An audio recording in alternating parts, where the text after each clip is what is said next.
All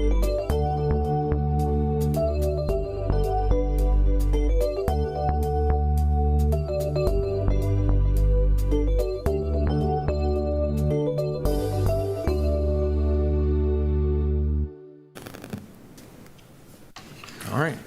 Welcome to the March 2021 Board of Recreation Parks meeting. The meeting is called to order. First item on the agenda is review of the minutes from February. Do I have a motion to approve those as written? I'll motion. Aye. Minutes are approved as written. Thank you. Thank you for correcting them, darling. All right, next order is we have some permits for use of, let me get to those. Yeah, those are just our museum division park permits for reservations of park use. There's 6 of them there tonight, Mr. Chair, that and I think in one motion you can handle that and approve them for my signature is what that means. Sure. Do we have a motion to approve these park permits? I make a motion to approve the park permits. Okay. I'll second. All in favor? Aye. All right. You can take care of it, Mr. Shepherd. Thank you. The next item on the agenda is the Land Preservation Parks and Recreation Plan. Mr. Shepherd, could you go over that and what it's about and what we should expect in the next few months, and just give everybody a basic overview because we had some discussion on it? I appreciate that, and especially in light of the opportunity, because we've had some recent discussion, some great discussion for me, especially as a director of a recreation department, about our planning, about what's needed in communities, what's important, how do we come up with those decisions. And the Land Preservation Parks and Recreation Plan is our big instrument to do that. That's every 5 years. And so now we're in a planning cycle now that begins this July, August, and what that does. And I've made, I think everybody has the link, you see the copy bearer, but I've made 6 pages, or you can go right to the document. I like to take you to page 1 under the executive summary. And my goal tonight is just to give you the overview, so that when we come back next month to answer any questions, but just to give you overview is what is its purpose, what kind of input does the board have, the public input, how do they come to their conclusions, and then some of the goals we've had these last 5 years, and how did we do? What's our report card? And this will answer a lot of the questions that we've been talking about recently. So purpose of the plan on page 1, you look right there into those number 2 bullet, 1 and 2. The plan provides current information, established goals and recommendations to guide the department. Pretty strong document we have here. The county update and adopt this plan on a 5-year cycle fulfills the planning requirement of Maryland's program Open Space. That's through Maryland DNR, the program Open Space funding that you hear me talking about. You're going to hear me talk about it later this evening, about the $600,000 that are allocated to Lexington Manor Passive Park. So in other words, for a jurisdiction, a county to receive those funds, you must go through this plan every 5 years. The last one was approved in August 2017. So that means August, approximately 2022, we'll have a new plan approved. It takes about a year to go through the cycle.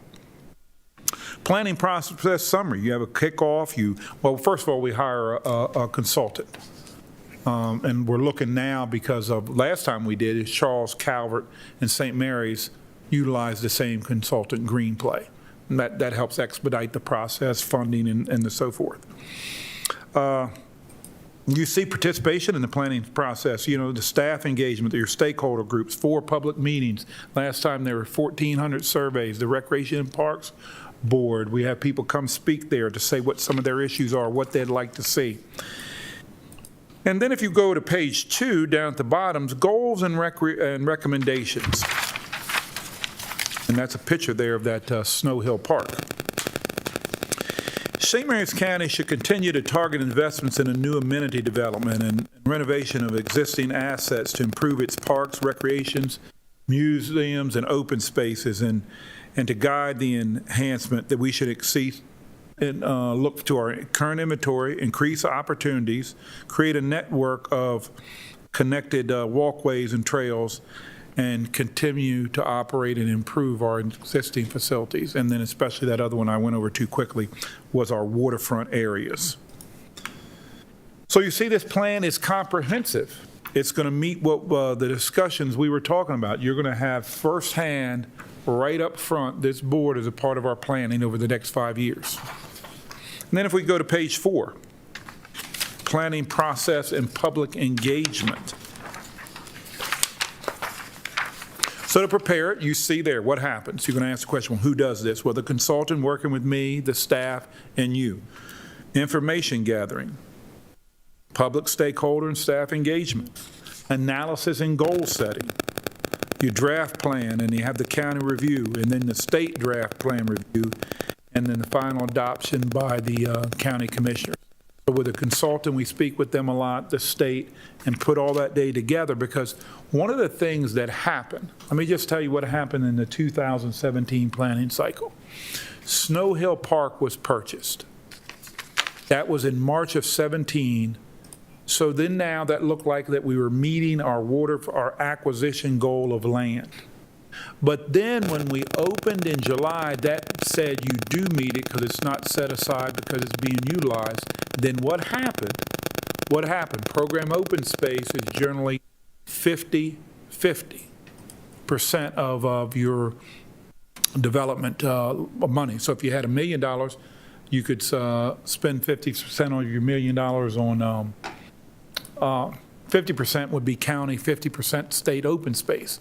But now we're at the 90-10 portion that we could spend it on all open space. So $1 million project, or if you had a $1 million project, you could spend up to $900,000 of it with your account within program open space instead of county funds. So that was one of the goals of land acquisition. The state looks and says, okay, I like what you're doing, but maybe this area, this parcel, this piece, to meet the state standards.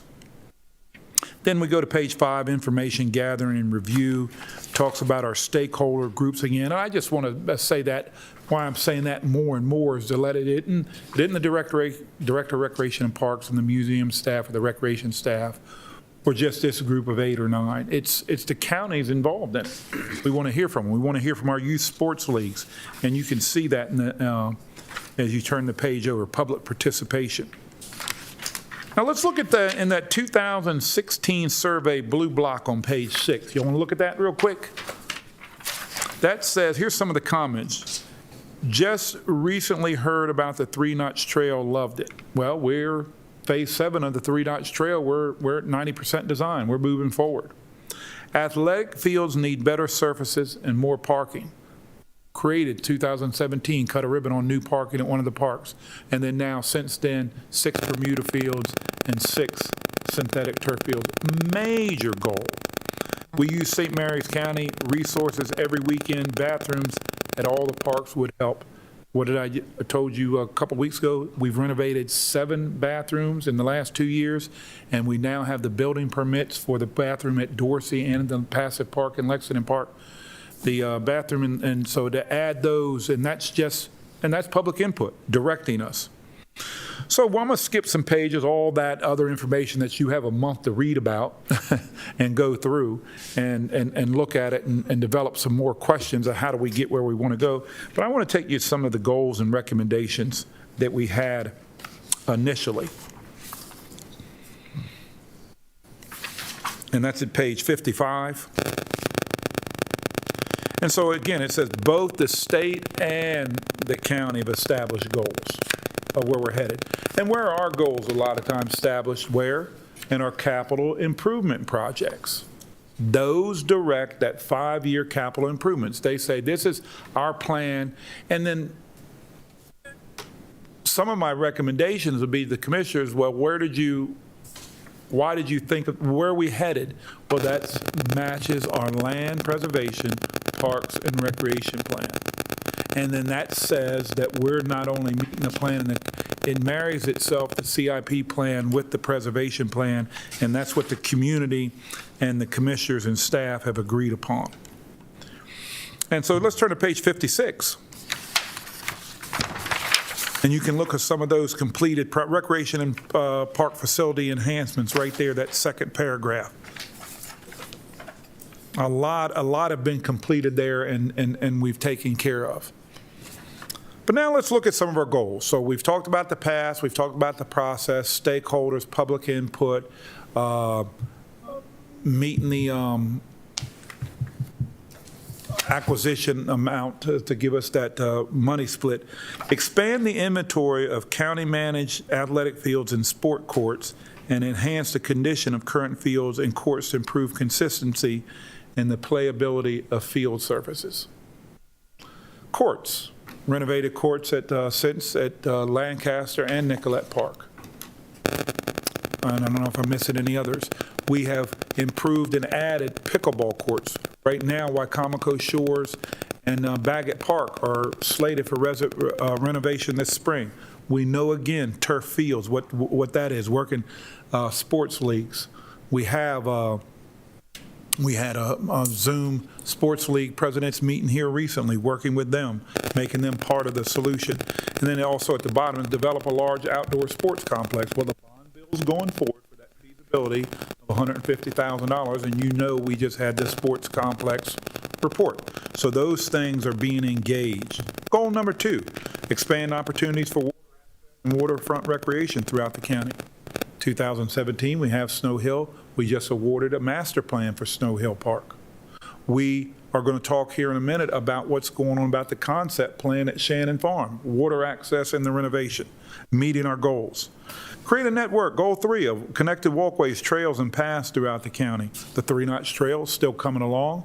We have our trails that we're enhancing and keeping at Dorsey Park, 5th District Park, Myrtle Point. We just had the Boy Scouts help us with signage for those. Very excellent Eagle Scout project. And then our other trails at the Passive Park with the newly improved disc golf course. So those are meeting some of our goals. I would have to say I'm very pleased that in this not quite 5-year term that many, if not all, have been met. And then lastly, continue to operate and maintain and improve existing county parks, recreation facilities, museums, and open spaces. And you can see in there, we are getting ready to go to bid for design work at the St. Clements Island Museum facility. We did in the bottom of the list, you see we've done many improvements at the Wycomico Shores Golf Course, athletic field surfacing, you read about all them, and then you know in the mix too is in the CIP budget about talking about a community center. So I don't know how we could do much better as a county meeting our goals in our land preservation plan. But I wanted to highlight that so you could understand how it all matches. But the main thing, after talking to the chair, I wanted to highlight, in light of the discussions we had recently, we do have a planning document. The good news is we're not going to, this one was worked, and then we're not going to say, oh, we'll get back to it in 18 months. And I'm glad I told you this. We're going to be right at it this summer. We're going to be starting with. So some of the questions that some of it have, why, facilities here, what's our management plan? Why is all the growth in facilities going here, in particular here? We need more there. This is the type we need. We need access. We need pedestrian access. All those things are going to be a part of this plan. And as long as you remain on the board, you're going to be part of it. You're going to have real work to do coming up here soon. Mr. Chair, that's all I have as far as that introduction. I'll take any questions anybody wants to have about the land preservation, parks and recreation plan, a valuable tool for the community and for the department. Key takeaway for everybody listening and everybody here is pay attention to the surveys, pay attention to public meetings.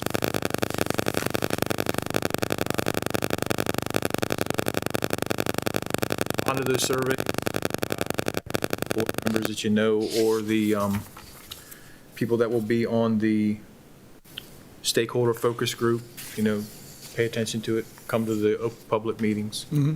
And that's a way you could help too, because sometimes we, keep going the traditional ways of, in certain groups, stakeholders have been stakeholders for 20 years, 15 or 10, but there's pockets of people everywhere that are interested in it.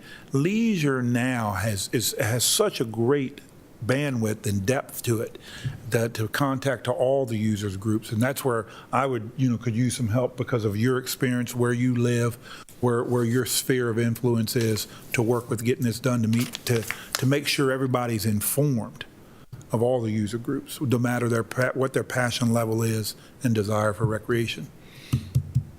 I just have two questions. Yeah. Well, actually, we have one comment and one question. Okay. The stakeholder groups that are going to drive this plan, how were those stakeholders selected? Are they open to the public? Are they county government based? I mean, what is the makeup of the stakeholder Good. group? That's Well, the first question. one way you're going to hit stakeholders is to hoping we're going to promote a survey. So that means everybody. Number two, you saw youth sports leagues. Number three is friends of the museum, boards of, and the users of particular facilities that we're already in. We're definitely going to let those folks know how the user groups are the ones that we're in. But now, how do we connect with the people that are passive in their recreation or don't participate or sponsored by recreation parks?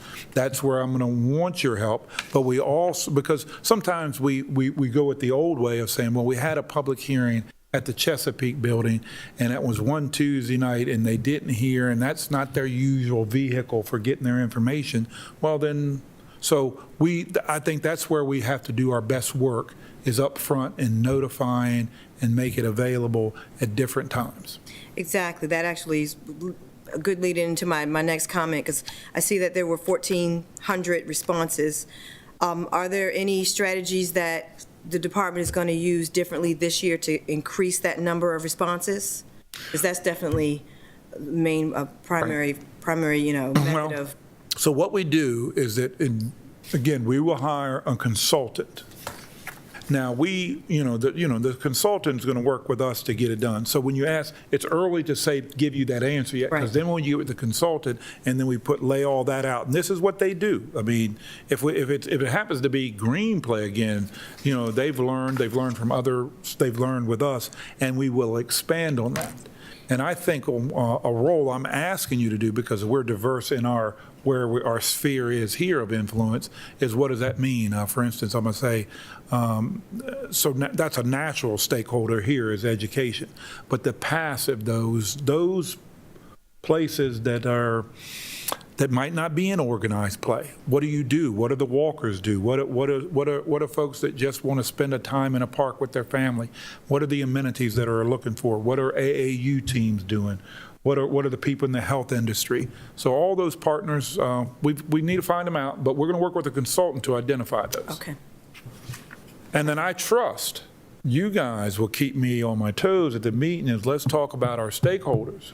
Have we identified them yet? That's an honest question. That's our role together as a team. Okay? Sir? Any other questions?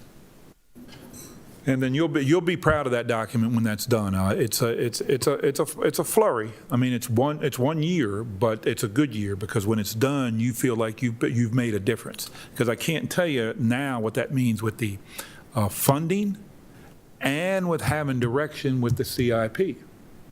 It provides direction to it, and then you're part of that, a major part of it. Sorry there, Mr. Chair. I know I was supposed to stop a couple No, minutes you're ago. good. You're good. Thank you for that, Mr. Shepherd. If we don't have any more questions, any other questions related to that topic? And everybody does have the link to that document, right? So that way we can communicate and share with that once the meeting's over. If there's a question about something, I can answer that. And then what I would do is I like the way some do it. I would like that everybody, if they do ask the question, include the whole board, then I'll include the whole group in the answer. Is that fair? Remember, it's a consultant doing it, so public input's important.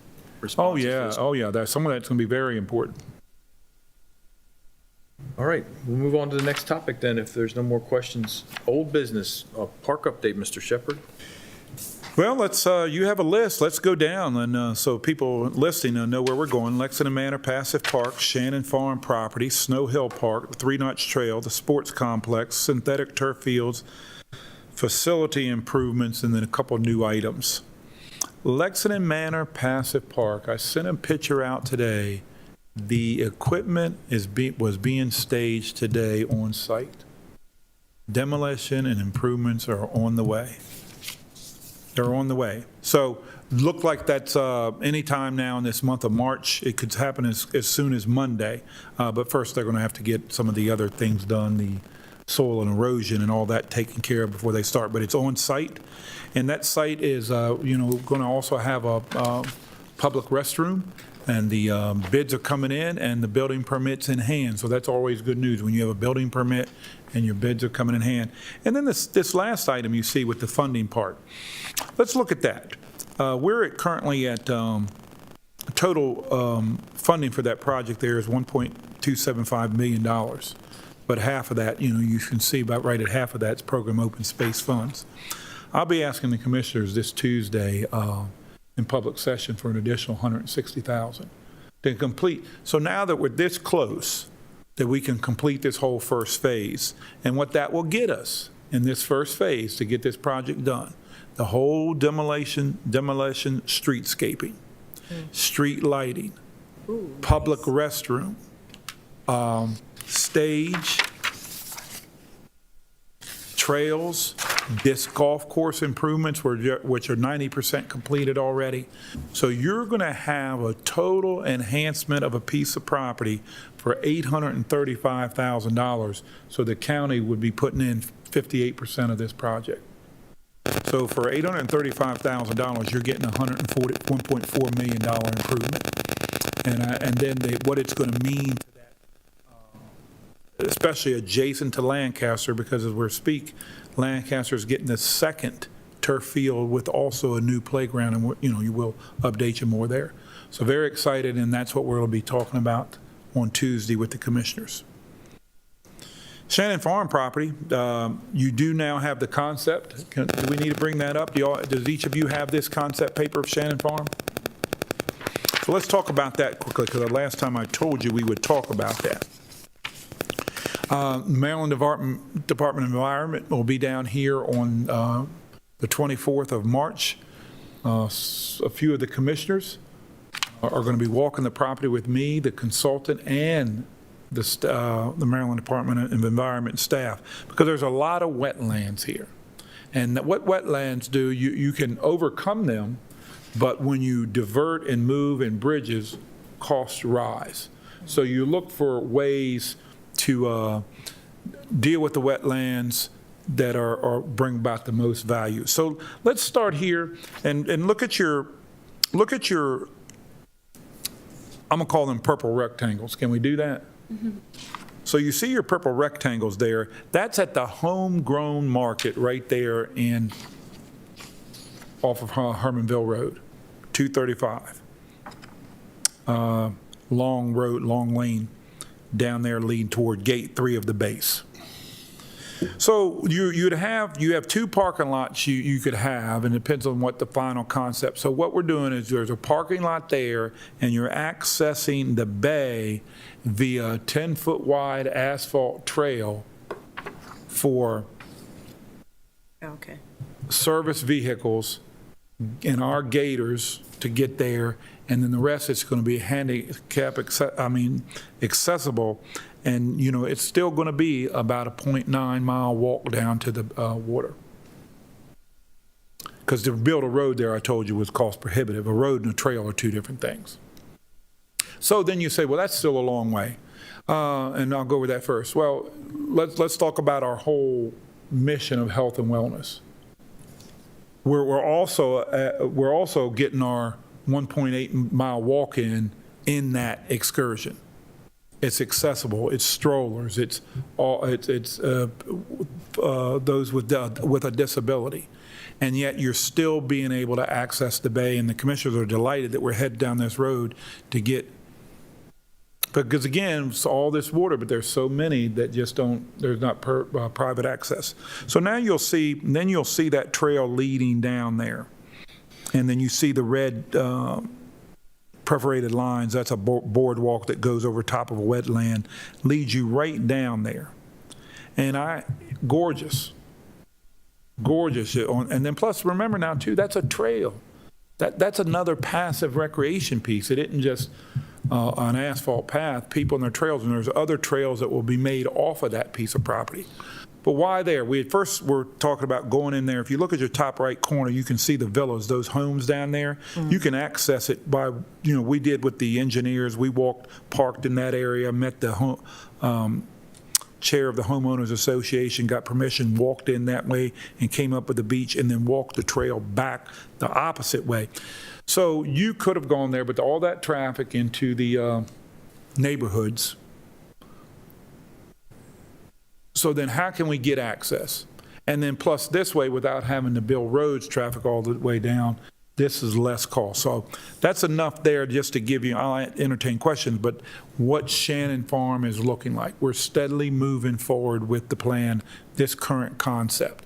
But any money is not in this FY22 budget. It's in FY23 for any construction cost, if any, because it always could move to 24, but right now it's in FY23.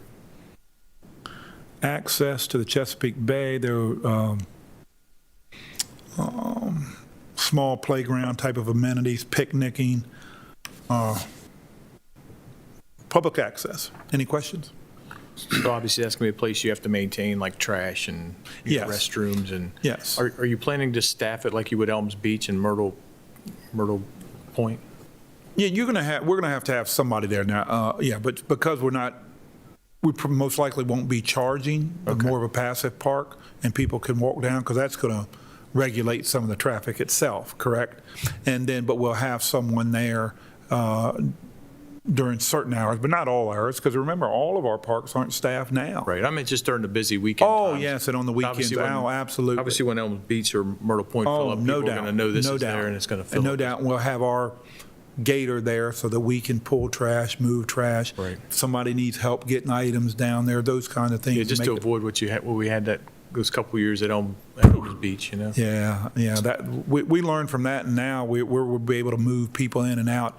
Speaking of that, I'm glad you brought that up, because on Saturday, the 13th, we have our staff training for our hourly employees in the parks, and Tyrone's done a real good job moving that forward to train de-escalation training, all the protocols, COVID protocols that we've added to it now, safety, the Harris radios, everything so that we feel like we're a strong part of public safety in these parks. And we even now have training on, it's a motorized vehicle, you can't drive it, even though, it looks a John Deere Gator. If you're not trained on it, you can't drive at one of our parks, because motorized vehicles can hurt you. One more question, Mr. Shepherd, thank you for that. Is the homegrown market on county property, is that a county Yes. building? Okay. I was going to ask that too. Just so people that pull up there, because. Yeah, we'll be partnering with them with those restrooms. restrooms. Those restrooms, we're talking about converting them to have exterior doors as well, that when people come in that way. We might even, in the next phase, is put a playground at the homegrown market, because a homegrown market's a family place. Sure. So that experience would be enhanced, people that come there. So now you have this whole experience, this whole trail experience, the beach, playground here, playground at the beachfront, and then now you can be at the market, and then you can make an afternoon of it, Right. morning. Just so the public knows, it's a county property, so there's. That's right. Because sometimes pulling into a business or whatever, So this is a concept. Is there any reason why the path is going straight through the wetlands instead of skirting around the outer edge of it? Terrain. Now, certainly now, that, we're going to walk that. Now, if we could get around there without going through a wetland, oh, we would. Right, Because anything to minimize a Protected bridge and a wetland. boardwalk is what we want to do. right. Yeah. And we want to protect the wetlands too. Oh, so- absolutely. That's why there'd have to be a bridge or a boardwalk there. We wouldn't be able to permit it otherwise. Right. We're not going to be able to permit it unless we do take care of those wetlands, and that's why MDE is coming down to meet us, and with the consultant, we want to talk it out. We want to know what we're up against. So the buildings, any of the buildings on here into the critical area, because that's now, 1,000 feet? Yeah, and that's another area we're going to talk about, the critical areas of there, and what that means too. But in the first concept, they passed, but we're going to see what one more we get into as we. Is that trail able to go back there now? I mean, can you? I know it's rough, but- No, we've accessed it from the other trail off of Long Road, and then down issue with that is the first part of the trail, first couple hundred yards, is the homeowners association property. Then it turns right into the counties. But we're going to walk it, but it's not accessible by the norm. We're going to, myself and the engineer team have figured out where we need to go to get there so we can have a good walk down there. But when you get to the homegrown, it's dense right now. It's forested right there. How are we going to control ATVs not going down there? Well, it's going to have a gate on it. It's going to, you're going to have your certain sides, and then when we need to go down there, it's going to be gated. That's going to be closed. It's going to, it's sunrise to sunset. Somebody, just like all the other places, it'll be locked and unlocked. But no, they're coming down, and some can possibly do it now. Right, because that's a really big thing down the south. I mean, it's everywhere. I mean, that's a problem everywhere. Oh, it is. They were just the BMX track. At the BMX that, track again. Was vandalized a few days ago. Yeah. One of my concerns is the water runoff. You said you're going to pave this trail.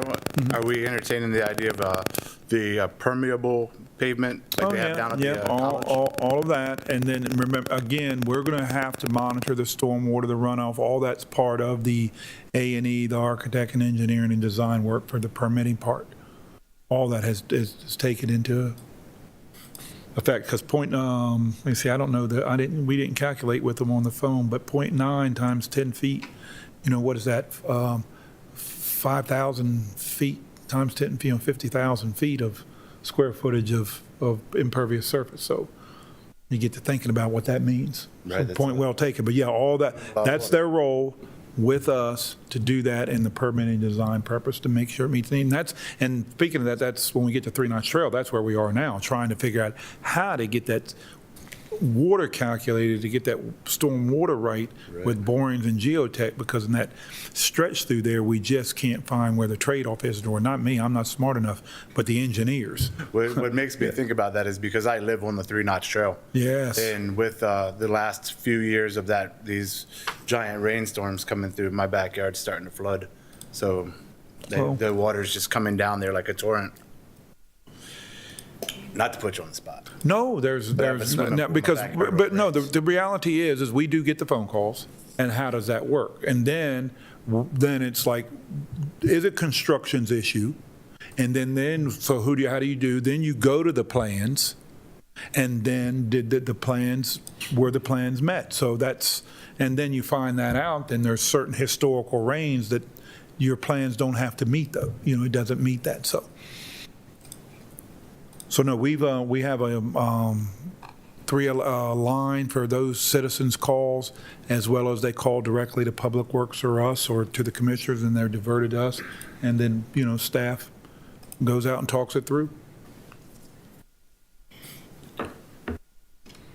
Any other questions? We certainly understand the process, and so I appreciate it, really.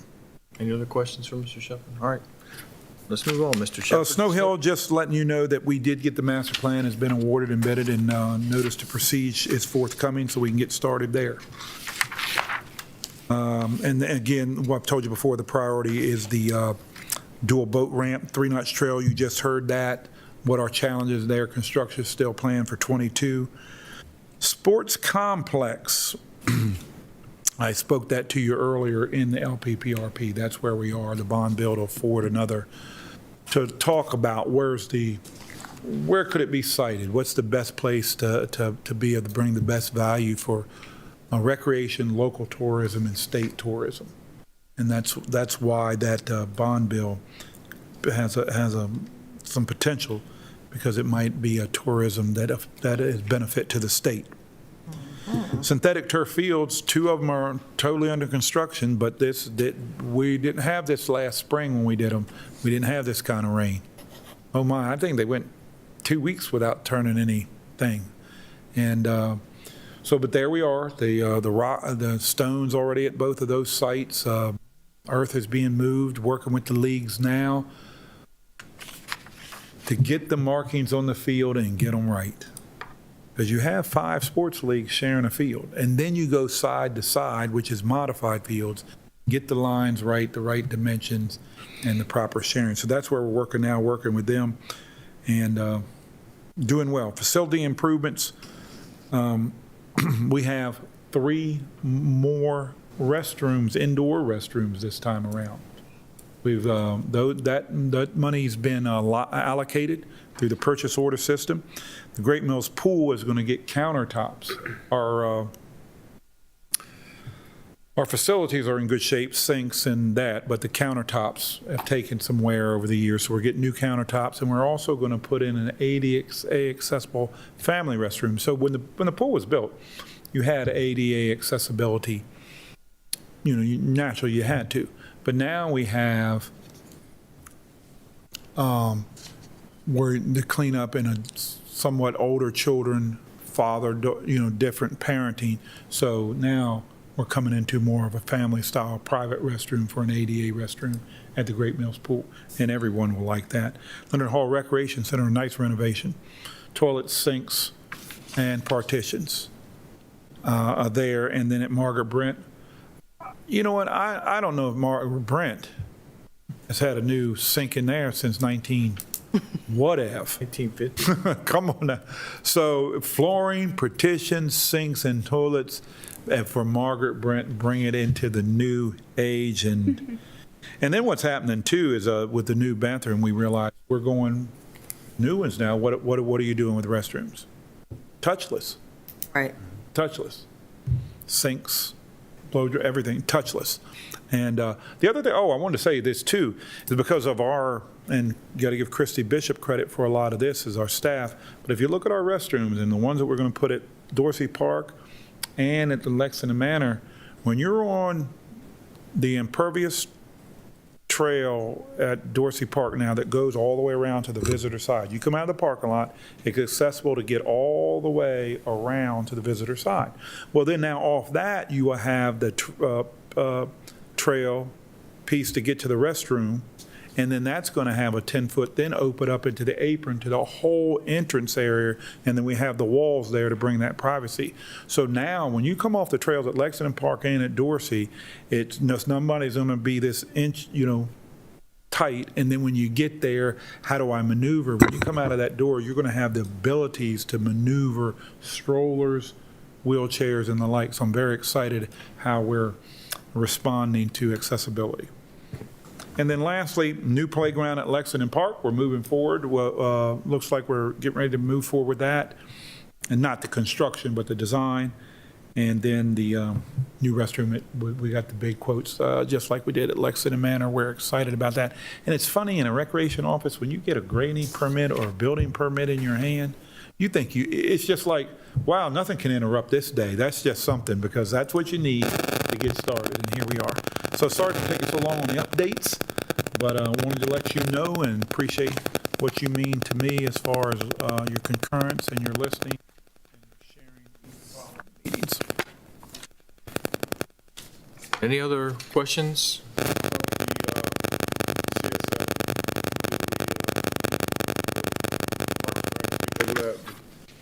We don't take over. Well, I mean. We partner with everything. Okay.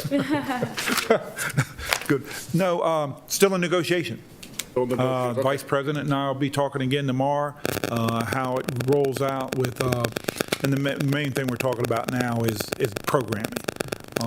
Just talking about programming, how shared programming is going to work.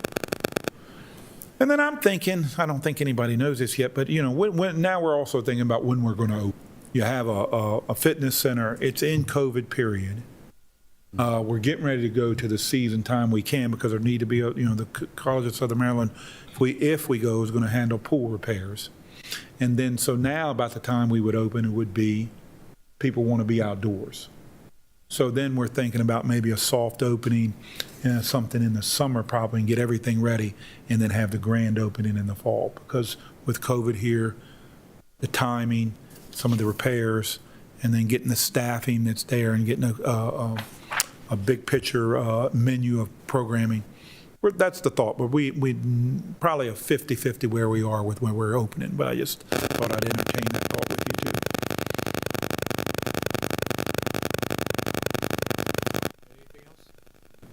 Question regarding, I guess, the future. Our advisory meetings tend to focus heavily on programmatic items of the department, as they should. But I'm interested in, learning during this idle time what the department is doing as far as programming, program review, planning, revising, modification, things like that. I don't know if anyone else on the board is interested in any of that, but I'm interested in that, as you know. So I'm just curious, what is the department doing in this idle time to review your programming guides, your programming regulations, just things in general? What's happening? So an example would be, let's take the gymnastics center. So what is our fees? Right. Are looking at our Just a fee review. structure, looking at our guidelines, our team guidelines and all that. We're pretty good. I would say we're pretty good with all of that. Try to keep, everything annual and keep it up to date, handbooks. What I can do is I'll get the links of all of them. And let me put that note and just, send it to you in email and let people see what we're doing. Right, well, mainly what I'm interested in is how often, is it quarterly, is it biannual, is it as needed? How often does the department perform a review of just your programming? Is there a time where obviously there isn't any indoor soccer going on right now? Right. So is this a time to just review the rules? Is this time to review how you register folks? That type of in-house cleaning, that Yeah. type of thing. What happens? The truth is that each program we have has post and pre-review. One of the last things, you take one of our bigger programs is indoor youth basketball, 1,300. When basketball season's over, that's when you have to do your review. And then August is when by August, you have to have it all laid out because now you start advertising in September. So all of them just about do. And then now the documenting of it's going to be even much more improved because accreditation requires that, which I really like. We're going through that now. Where is your file cabinet of guidelines? Who approved those? Whose signature authority was that? Was that commissioners? Was that the advisory board or the directors? Those are the three approving authorities. How does all that work? So all that's getting ready to come out now. But I think our staff, because one, if we're not planners, and then the other one is you do a lot of review through your budget, your annual budget. So when I sit with staff in October and we're talking about money, then that's what we're talking about. Why are we still budgeting $56,000 this year? I thought we need to do this. So the budget drives review as well. Got it. Okay. Okay.